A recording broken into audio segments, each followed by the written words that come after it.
An old man paid me $100 to bring food to his wife. I wish I had said no. My life was turned upside down when I became homeless. It hasn't been easy.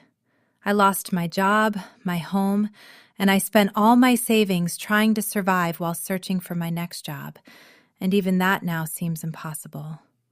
So far, I've been living on the streets for 27 days that feel more like 100. Everything in my life was already going wrong, but yesterday, when the old man showed up, things got even worse. It was morning, after another night sleeping on the street. I was getting ready for another day of trying to find a job or any kind of work that would pay. I was packing up my things when the old man appeared. "Excuse me for bothering you, but I'd like to have a quick word with you." That was how the old man approached me. I stopped what I was doing and looked at him, curious about what he wanted to say. He had a calm appearance, like a cute grandfather. "Yes, go ahead," I said, curious about what he was going to say. I just prayed he wasn't about to offer me money in exchange for some sexual favor. I'm desperate, but not that desperate. Still, I wouldn't have been surprised at all if it had been something like that, because I'd heard several terrifying stories from other homeless people involving bizarre sexual acts. "I'll give you $100 if you do a small and simple task for me," the old man said cautiously. Great. Here come the bizarre sexual favors. That was what I thought at the time. I felt genuinely disappointed. $100 would definitely help, but I still hadn't lost my dignity. I'd rather live on the streets for the rest of my life than submit myself to that kind of thing. No thanks, I don't do sexual favors," I immediately said, trying to cut the conversation short.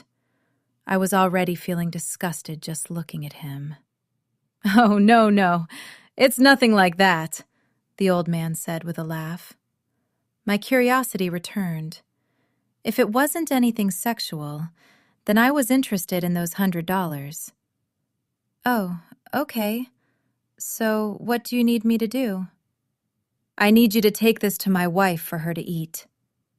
In his right hand, he was holding a small white box. "It's a donut for her." I became slightly suspicious, and I think he must have seen it on my face. "Oh, yes. You must be wondering why I can't do something so simple myself.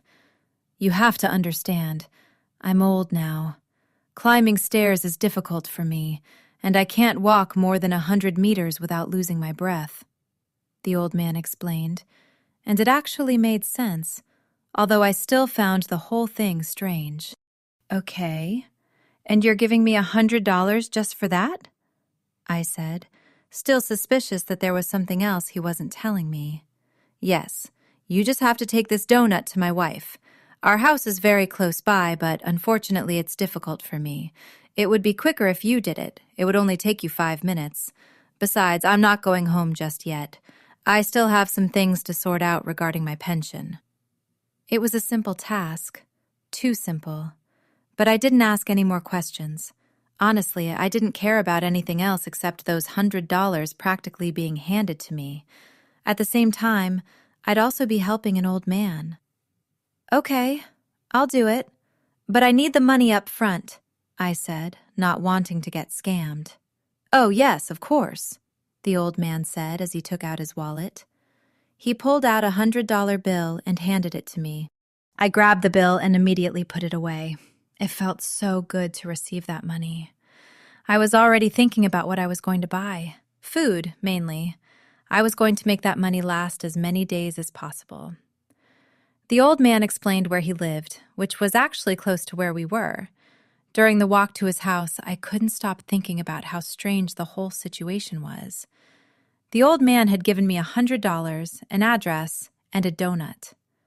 Nothing was stopping me from eating the donut and running off with the money, or even going to his house and robbing it. His luck was that I'm not like that. I never have been. So I was going to do things properly and honestly, as I always had.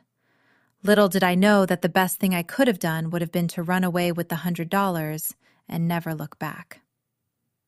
They lived in a 4-story building. They lived on the 3rd floor, apartment on the left. When I arrived, the elevator was out of order. I climbed the stairs without any problem. I actually appreciated the exercise. A minute later, I was standing in front of the door to the apartment on the 3rd floor to the left. I knocked on the door. Nothing. I knocked again. Once more, nothing. Maybe the old lady couldn't hear very well because of her age, I thought. I grabbed the doorknob, hoping it might be unlocked. And it was. As soon as I stepped inside, I immediately started announcing who I was and why I was there. I didn't even know the old woman's name, or the old man's. He hadn't even told me what either of them was called. I couldn't believe I had agreed to do this without even knowing their names. The apartment seemed empty, which was strange. As a last resort, I had already decided I'd just leave the donut there and go. But first, I checked every room to see if the old woman was somewhere inside. It was a small apartment. The kitchen and living room, which had a table, sofas, and a television, were completely empty. The bathroom door was open, and it was empty too. The door to what I assumed was the bedroom was slightly ajar. If she was anywhere, she would be in there, I thought at the time. I knocked on the door. Once again, nothing. I pushed the door with the palm of my hand and it opened. There was an old woman on the floor in a fetal position. I was shocked. I hadn't expected to see her like that. "Are you okay?" I asked, worried. I approached the old woman, who said nothing. Her face was hidden between her arms. I lightly touched her shoulder to see if she was all right when she suddenly opened her eyes. She let out an animalistic scream. I jumped in fright and stumbled a few steps back in shock. The old woman quickly got to her feet and stared directly into my eyes. She had an aggressive expression, like a wild animal feeling threatened, and her eyes, narrow and blood red. I could feel the rage in them. Wait, calm down. Your husband sent me here to give you this donut," I said, completely terrified. I had never seen a person like this before, much less an old woman. She looked like an animal thirsty for blood. I slowly backed away, full of fear, holding my arms out with my hands open to show I didn't intend to hurt her. At that moment, I started questioning what kind of bizarre situation I had gotten myself into. The old woman growled as she stared at me like she was going to tear me apart with her teeth in 5 minutes. Those eyes, they pierced right through me with rage. I had no idea what was happening, but I was trapped in that standoff. Then, the old woman suddenly started running toward me and leapt on top of me. We both crashed to the floor. I landed on my back, with her on top of me. I grabbed her arms to stop her from clawing me with her long, sharp nails. She opened her mouth, trying to bite my face with her pointed teeth. Saliva dripped from her mouth onto my face. Disgusting. Without thinking, just reacting in the moment, I managed to get my foot against her stomach and shove her off me. I pushed so hard that she slammed her back against the wall. I got to my feet and ran for the door. Before I could even reach it, she managed to grab the back of my shirt and yank me toward her. I was panicking. I just wanted to get out of there, but I didn't know how. The damn old woman wouldn't stop attacking me and trying to eat me. Yes, literally eat me. She was starving for flesh. Desperate, I grabbed the first thing I could find. While she was dragging me across the floor, my hand hit something solid. Without hesitating, I grabbed it. Without even knowing what it was, I smashed it against the old woman's head with all the strength I had. Only then did I realize it was a glass perfume bottle that had fallen during our struggle. I managed to split open her forehead. Blood started running down from the wound. Completely consumed by the moment, I struck the old woman in the head with the hard glass perfume bottle, over and over again. I hit her, and hit her again. Her skull was caved in. Blood was flowing everywhere. She died. I killed her. I felt a wave of nausea twist my stomach. I didn't feel well. I dropped the perfume bottle and staggered toward the door. I left the bedroom and headed straight for the apartment's front door when I saw the shadow of 2 feet through the gap beneath it. Someone was about to come inside. In an instant, I hid behind the sofas. That person carefully opened the door. "Darling, are you done already?" said a very familiar voice, sounding somewhat nervous. It was the old man's voice. That bastard old man was obviously involved in this. At that point, I had almost forgotten about him. He was the one who had trapped me in this nightmare of a situation. "Darling," he called out as he slowly walked through the living room toward the bedroom. "Have you eaten him already?" That was when something inside me snapped. A fury I didn't even know I had awakened inside me. The old man had lured me with money to do a simple task when in reality it had all been to feed the old woman. He had literally picked a homeless person because they're easy to lure into things like this, and after being used as food, no one would notice they were gone.